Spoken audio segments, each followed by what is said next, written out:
Pagsimento sa mga kadalanan sa probinsya o mga taytayan ang gihatagan ng labing pagtagad sa lalawigan sa Sugbo sa labing unang supplemental budget nga gipasar bag-ulang sa administrasyon ni Gobernador Gwen Garcia.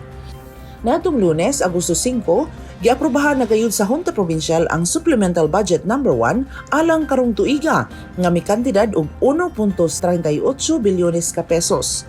Gipasar kini sa mga miyembro sa Junta Provincial sunod lang sa 10 minutos sa first, second, and third reading ug walay lalis sa dihang gidusok kini ni Bukal Glenn Soco kinsa mo'y chairman sa Committee on Budget and Appropriations.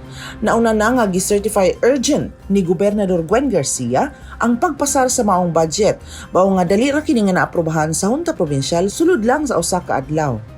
Gibanabana nga moabot og 63% sa maong supplemental budget o nagkantidad og 880 milyones ka pesos nakagahin alang sa pagpasemento o pagpaasfalto sa mga kadalanan o pagpaayo sa mga taytayan nga mga gubaon na.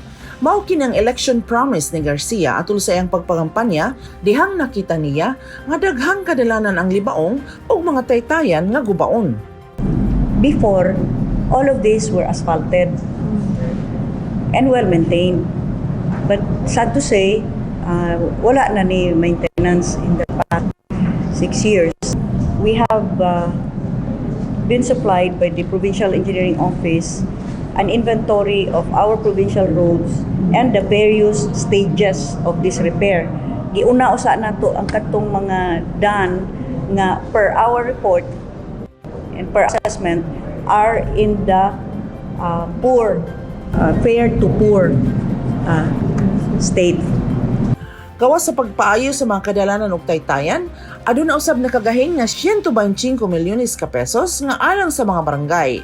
Mao kini ang saad ni Garcia kanatong gipatawag niya ang mga barangay kapitan atol sa ABC General Assembly diin miingon siya nga iyang hatagan og financial assistance ang mga barangay alang sa ilang socio-cultural activities nga 50 mil pesos o priority development projects nga mo kantidad og 1.2 libo ka pesos.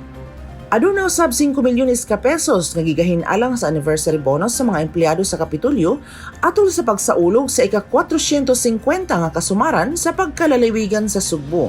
Og siyempre, apil na gihapon dinhi ang financial assistance sa mga kalungsuran o mga syudad nga mosalmot sa pasigarbo sa Sugbo Festival of Festivals.